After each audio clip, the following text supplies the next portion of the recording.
জয় জয় দেবী চরাচর সারে, কুচযুগ শোভিত মুক্তাহারে, বীণা রঞ্জিত পুস্তক হস্তে, ভগবতী ভারতী দেবী নমস্তুতে।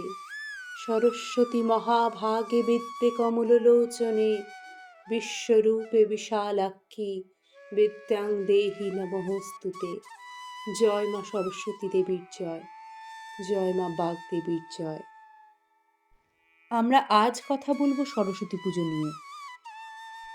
এবছর অর্থাৎ 2024 সরস্বতী পুজো পড়েছে ইংরেজি ক্যালেন্ডার অনুযায়ী 14ই ফেব্রুয়ারি।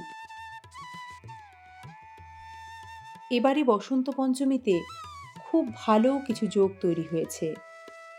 শাস্ত্রমতে অনেকের জন্যই ভালো ফল নিয়ে আসবে সেই যোগ। তবে এর মধ্যে কয়েকটি বিষয় রয়েছে যা জানা না থাকলে আমরা কিন্তু পুজোর কোনো ফলই পাবো না মায়ের কৃপা আশীর্বাদ। পুজো করলাম কিন্তু তা হলো নিষ্ফলা, তাহলে কেমন লাগবে? তাই তার আগেই ভালো করে জেনে নেওয়া দরকার বাগদেবীর আরাধনাকালে কি কি করণীয় আর কি কি বর্জনীয়। সরস্বতী পুজোর সর্বোচ্চ ফল পেতে হলে কয়েকটি জিনিস আমাদের মাথায় রাখতে হবে। খুব সাধারণ কিন্তু অত্যন্ত ফলপ্রসূ এই নিয়মগুলো না মানলে পুজোর ফল তো পাওয়াই যাবে না, উল্টে নাশ হবে বিদ্যা ও বুদ্ধি, যা আমরা কেউই চাইব না। সরস্বতী পুজোর দিন ভুলেও করবেন না এই কাজগুলি। সকালে উঠে স্নান করার আগে ভুলেও কিছু খাবেন না। ছোটবেলা থেকে যে নিয়ম আমরা শিখে এসেছি সেটা হলো উপোস থেকে দেবীর পুষ্পাঞ্জলি দিয়ে তারপর প্রসাদ গ্রহণ করে উপাস ভাঙা। এদিন তর্ক বিতর্ক, ঝগড়া বা বাগবিতণ্ডায় জড়াবেন না। মাথায় রাখতে হবে দেবী যেমন বিদ্যার দেবী, তিনি কিন্তু বাগদেবীও। সুতরাং কথা বলার সময় আমাদের খুবই সংযত হতে হবে। আর বাক সংযমী এই দিনের সবচেয়ে বড় পরীক্ষা। সরস্বতী পুজোর দিন ভুল করেও কোনো রকম গাছ কাটবেন না, এতে মা রুষ্ট হন। গাছ লাগাতে পারেন। এই দিন সেলাই ফোড়াইয়ের কাজ করা থেকে বিরত থাকুন। সেলাই ফোড়াই সরস্বতী পুজোর দিন একেবারেই বর্জনীয়। পুষ্পাঞ্জলি দেওয়ার সময় সাদা ও হলুদ বস্ত্র পরিধান করবেন। দেবীর সবচেয়ে পছন্দের রং হলো সাদা, হলুদ বা গোলাপি। এই রঙগুলি পরিধান করে আপনি যদি পুষ্পাঞ্জলি দেন তাহলে দেবীর সর্বোচ্চ কৃপা লাভ হয়। পুজোর দিন সকালে উঠেই স্নান সেরে ফেলবেন। আর স্নানের সময় গায়ে হলুদ মাখতে ভুলবেন না। বসন্ত পঞ্চমীকে কিন্তু শ্রীপঞ্চমীও বলা হয়।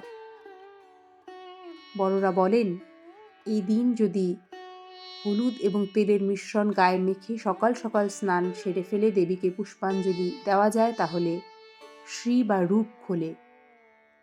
কথায় আছে রূপে সরস্বতী। পুজোর যে জায়গাটি সেখানে চটি জুতো পরে বারবার যাওয়া যাবে না। উন্মুক্ত অবস্থায় পুজোর চারপাশে চটি জুতো ছড়িয়ে ছিটিয়ে রাখা যাবে না। পুজোর দিন পুজোর স্থানের সাথে সাথে ঘরের চারদিক একেবারে পরিষ্কার পরিচ্ছন্ন করে রাখতে হবে। ঘরের কোনো কোণে ময়লা আবর্জনা জমিয়ে রাখা যাবে না, এতে দেবী রুষ্ট হন। ঘরে নেগেটিভ যে এনার্জি সেটা অনেক বেশি বেড়ে যায় ময়লা যদি জমে থাকে। সেই কারণে পরিষ্কার পরিচ্ছন্ন থাকলে একটা পজিটিভ শক্তি আমরা পাই, আর যেটি যে কোনো পুজো বা শুভ কাজের অংশ বা অঙ্গ।